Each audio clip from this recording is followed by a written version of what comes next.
പ്രിയമുള്ള എൻ്റെ വിദ്യാർത്ഥിനികളെ എല്ലാവരെയും ഞാൻ NIS all Kerala distance education എന്ന് പറയുന്ന നമ്മുടെ സ്ഥാപനത്തിൻ്റെയൊക്കെയുള്ള ഓൺലൈൻ വീഡിയോ ക്ലാസ്സിലേക്ക് സ്വാഗതം ചെയ്യുകയാണ്. ഇന്ന് ഞാൻ നിങ്ങൾക്ക് മുമ്പിൽ പ്രസന്റ് ചെയ്യുന്നത് NIS +2 പൊളിറ്റിക്കൽ സയൻസിൻ്റെ ന്യൂ സിലബസ് അനുസരിച്ചുള്ള ഓൺലൈൻ ക്ലാസ് ആണ് നിങ്ങളുടെ മുമ്പിൽ അവതരിപ്പിക്കുന്നത്. ആദ്യമായിട്ട് എൻ്റെ വീഡിയോ കേൾക്കുന്ന എല്ലാവരും ലൈക്ക് ചെയ്യുക, ഷെയർ ചെയ്യുക, കമൻറ്റ് ചെയ്യുക, സബ്സ്ക്രൈബ് ചെയ്യുക. നമുക്കറിയാം 2024 ഒക്ടോബർ 2024 ഏപ്രിൽ മുതൽ തുടർന്ന് അങ്ങോട്ടുള്ള എല്ലാ ബാച്ചിലും പരീക്ഷ എഴുതുന്ന വിദ്യാർത്ഥികൾക്ക് ഇനി സിലബസിൽ മാറ്റം വരുന്നുണ്ട്, ക്വസ്റ്റ്യൻ പേപ്പറിൻ്റെ മോഡലുകൾ മാറ്റം വരുന്നുണ്ട്.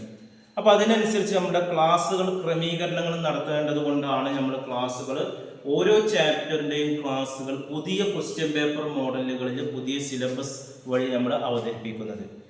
ഓക്കെ, അപ്പോൾ നമുക്ക് ഇതിൽ പൊളിറ്റിക്കൽ സയൻസിൽ നമുക്ക് തുടങ്ങുന്നത് മൂന്നാമത്തെ ചാപ്റ്റർ മുതലാണ് തുടങ്ങുന്നത്. ആദ്യത്തെ 2 ചാപ്റ്റർ പബ്ലിക് എക്സാമിൽ നിന്ന് ഒഴിവാക്കിയിട്ടുണ്ട്.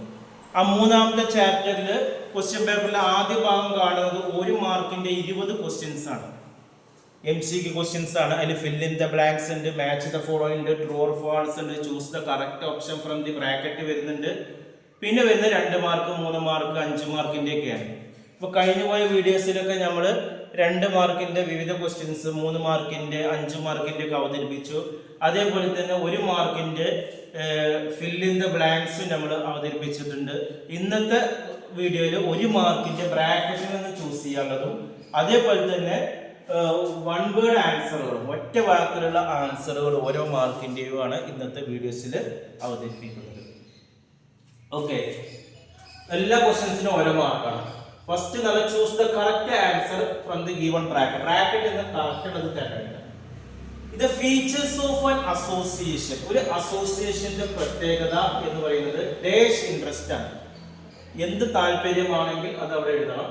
രണ്ടാമത്തെ പ്രത്യേകത ഓർഗനൈസ്ഡ് ഗ്രൂപ്പ് ഓഫ് പീപ്പിൾ. ഒരു കൂട്ടം ആളുകൾ ചേർന്നുണ്ട്, ജോയിന്റ് ആയിട്ടുള്ള എഫേർട്ട് ഉണ്ട്, ഒന്നിച്ചിട്ടുള്ള പരിജ്ഞാനം അവിടെ നടക്കുന്നതാണ്. അപ്പൊ ഇവിടെ എന്ത് ഇൻട്രസ്റ്റ് ആണ്? കോമൺ ഇൻട്രസ്റ്റ് ആണോ അതോ പെർട്ടിക്കുലർ ഇൻട്രസ്റ്റ് ആണോ എന്നതാണ് ഇവിടെ ആൻസർ ചെയ്യുന്നത്. ആൻസർ പെർട്ടിക്കുലർ ഇൻട്രസ്റ്റ് ആണ്. അസോസിയേഷന്റെ താല്പര്യം എന്ന് പറയുന്നത് ഒരു പെർട്ടിക്കുലർ ഇൻട്രസ്റ്റ് ആണ്. പെർട്ടിക്കുലർ ആണ് ഇവിടെ കറക്റ്റ്. രണ്ടാമത്തെ ചോദ്യം, the membership of the state is dash. സ്റ്റേറ്റിന്റെ മെമ്പർഷിപ്പ് എന്ന് പറയുന്നത് വോളണ്ടറി ആണോ കമ്പൽസറി ആണോ? ഒരു സ്റ്റേറ്റിൽ മെമ്പർ ആകുക എന്നുള്ളത് കമ്പൽസറി എന്നത് സ്വന്തമായിട്ടുള്ള കാര്യം. മൂന്നാമത്തെ, family as an association dash to the state ആണ്. ഫാമിലി എന്ന് പറയുന്നത് ഒരു association dash to the state. സ്റ്റേറ്റിന് മുമ്പാണോ ശേഷമാണോ എന്നതാണ്. അപ്പൊ അതിന്റെ ആൻസർ പ്രയർ ആണ്, മുമ്പാണ് കേട്ടോ. Family as an association is prior to the state എന്നാണ്. നാലാമത്തെ, the other association do not possess dash the state എന്നാണ് പറയുന്നത്. ആൻസർ സോവർണിറ്റി ആണ്. സോവർണിറ്റി ഉണ്ട്, പോപ്പുലേഷൻ ഉണ്ട്, ഫിക്സഡ് ടെറിട്ടറി ഉണ്ട്. അപ്പൊ other association do not poses the sovereignty. Sovereignty എന്ന് പറഞ്ഞാൽ പരമാധികാരമാണ്. ഇനി നമുക്ക് ഒറ്റ വാക്കുകളുടെ ആൻസർ ഇതാണ്. Which organ of the government make. ഏത് ഓർഗനാണ്, ഗവൺമെന്റിന്റെ ഏത് ഓർഗനാണ് നിയമനിർമ്മാണം നടത്തുന്നത് എന്നുള്ളതാണ്. നിയമനിർമ്മാണം നടത്തുന്ന ഓർഗൻ എന്ന് പറയുന്നത് ലെജിസ്ലേഷൻ ആണ്, നിയമനിർമ്മാണ സഭയാണ്. പിന്നെ പറയുന്നത് which organ of the government enforce law. നിയമങ്ങൾ നടപ്പിൽ വരുത്തുന്നത് ഏതാണെന്നുള്ളതാണ്. നിയമങ്ങൾ ഉണ്ടാക്കുന്ന നിയമനിർമ്മാണ സഭയും അത് നടപ്പിൽ വരുത്തുന്നത് എക്സിക്യൂട്ടീവ് ആണ്. മൂന്നാമത്തെ, വിത്ത് whom does sovereignty lays. എവിടെയാണ് ഈ പരമാധികാരം നടപ്പിലാക്കുന്നത്? സ്റ്റേറ്റിലാണ്. നാലാമത്തെ, through which organ does the state express it will. അതിന്റെ ആൻസർ ഗവൺമെന്റ് ആണ്. അഞ്ചാമത്തെ, the state is an abstraction. State എന്ന് പറയുന്നത് ഒരു അബ്സ്ട്രാക്ഷൻ ആണ്.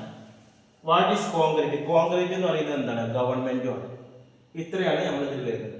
ഇത് ഞാൻ ഇംഗ്ലീഷിൽ തന്നെ പറയാൻ കാരണം പബ്ലിക് എക്സാമിന് ക്വസ്റ്റ്യൻ ഇംഗ്ലീഷിലായിരിക്കും. അത് മലയാളത്തിൽ എഴുതുന്നവർക്കും ഇംഗ്ലീഷിൽ എഴുതുന്നവർക്കും ആദ്യത്തെ 20 ക്വസ്റ്റ്യൻസ് ഇതുപോലുള്ള ഇംഗ്ലീഷിലായിരിക്കും. പിന്നെ വരുന്നത് ഇംഗ്ലീഷിലാണ്. പക്ഷെ ആദ്യത്തെ 20 ക്വസ്റ്റ്യൻസ് നിങ്ങൾക്ക് ആൻസർ ഇംഗ്ലീഷിൽ തന്നെ എഴുതാം. കാരണം ഇതിന്റെ ബ്രാക്കറ്റിൽ ഇംഗ്ലീഷിൽ കിടക്കുന്നുണ്ട്. അതുകൊണ്ട് ആദ്യത്തെ 20 ക്വസ്റ്റ്യൻസ് 1 വേർഡ് ഒക്കെ നിങ്ങൾക്ക് ഇംഗ്ലീഷിൽ എഴുതാം. ഇതുപോലുള്ള ക്വസ്റ്റ്യൻസ് ഒക്കെ മലയാളത്തിൽ എഴുതാം. ബ്രാക്കറ്റിൽ തരാത്ത ഇതുപോലെ ഓരോ മാർക്കിന്റെ ക്വസ്റ്റ്യൻസ് ഒക്കെ നിങ്ങൾക്ക് വേണമെങ്കിൽ മലയാളത്തിൽ എഴുതാം, ഇനി അതല്ലെങ്കിൽ ഇംഗ്ലീഷിൽ എഴുതാം. ഏത് ഭാഷയിൽ വേണമെങ്കിലും എഴുതാം. ഓരോ മാർക്കിന്റെ ഏറ്റവും നല്ലത് ഇംഗ്ലീഷിൽ എഴുതാണ് നല്ലത്. 20 ക്വസ്റ്റ്യൻസ്. പിന്നെ 2 മാർക്കിന്റെയും 3 മാർക്കിന്റെ 5 മാർക്കിന്റെ ഒക്കെ നിങ്ങൾക്ക് മലയാളത്തിൽ എഴുതാം. അതിന് വിരോധം ഇല്ല എന്നുള്ളതാണ്. ഓക്കെ, അപ്പോൾ ഇത് ഇനി ഇവിടുന്ന് അങ്ങോട്ടുള്ള ക്ലാസ്സുകളും നമ്മുടെ സ്ഥാപനത്തിൻ്റെ കീഴിൽ എല്ലാ വിഷയങ്ങളുടെയും അവൈലബിൾ ആണ്. പൊളിറ്റിക്കൽ സയൻസിൻ്റെ മാത്രമല്ല, അഡ്മിഷൻ സംബന്ധമായ കാര്യങ്ങൾക്കും ഇന്ത്യയിലെ എല്ലാ സ്റ്റേറ്റിലും എല്ലാ ഡിസ്ട്രിക്റ്റിലും നമ്മൾ അഡ്മിഷൻ എടുത്തുകൊണ്ടിരിക്കുന്നുണ്ട്. നിങ്ങളുടെ ജില്ലയിൽ തന്നെ പരീക്ഷ എഴുതാൻ വളരെ കുറഞ്ഞ ഫീസിൽ അഡ്മിഷൻ എടുത്തതിൻ്റെ ഓൺലൈൻ ക്ലാസ് ആഴ്ചയിൽ 6 ദിവസത്തെ ഓൺലൈൻ ക്ലാസ് നമ്മൾ നൽകുന്നുണ്ട്. അഡ്മിഷൻ എടുക്കുന്നവർക്ക് എല്ലാവർക്കും ഫ്രീ ആയിട്ടുള്ള മലയാളത്തിലുള്ള ഗൈഡുകൾ നൽകുന്നുണ്ട്. പ്രാക്ടിക്കൽ റെക്കോർഡുകൾ, അസൈൻമെൻറ്റുകൾ ഇതെല്ലാം നമ്മൾ ഫ്രീ ആയിട്ട് നൽകുന്നുണ്ട്. കൂടുതൽ വിവരങ്ങൾക്കും അഡ്മിഷനും നമ്മുടെ നമ്പർ ഡിസ്ക്രിപ്ഷൻ ബോക്സിൽ കൊടുത്തിട്ടുണ്ട്. 9037114679 എന്ന് പറയുന്ന നമ്പറുമായി കോൺടാക്ട് ചെയ്യാം. Thank you.